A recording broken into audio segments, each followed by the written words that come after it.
ගුත්තිල පඬිතුමා දෙව්ලෝ වීණාව යද්දී ඊතරම් මිහිරට වීණාව යන්න පංචසිකටවත් බෑ. ඒ වීණා හඬ අහන්න ඇවිල්ලා හිටපු දෙවියන් අතර ආනුභව සම්පන්න දෙවි කෙනෙක් හිටියා.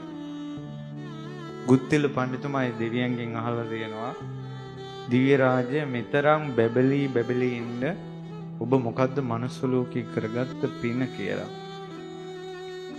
එතකොට ඒ දිව්‍ය රාජ්‍ය කියනවා පඬිතුමනි මම කාශ්‍යප බුදුරජාණන් වහන්සේගේ කාලේ ගමක හිටපු මිනිස්සෙක්.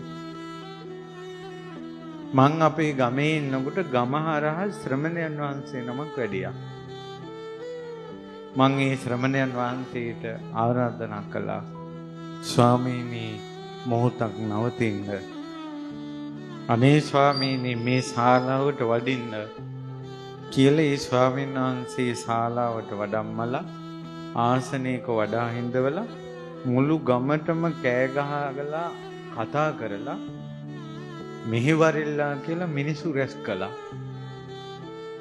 රැස් කරලා අර මිනිස්සු ශාලාවේ ඉඳවලා මිනිස්සුන්ට ඒ ස්වාමීන් වහන්සේ ලවා බණ අහන්න සැලැස්සුවා.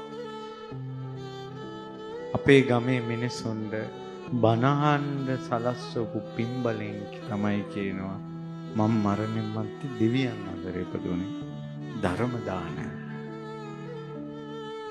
ඒ ගමක පිරිසකට ධර්මයේ අහන්න සලස්වලා දැන් මේ සද්ධා රූප වාහිනී ලක්විරු ගුවන් විදුලි ඔස්සේ ලක්ෂ සංඛ්‍යාත පිරිසකට දැන් මෙතන සිය ගණන් දහස් ගණන් මෙතන මිනිසුන් සිටිනවා.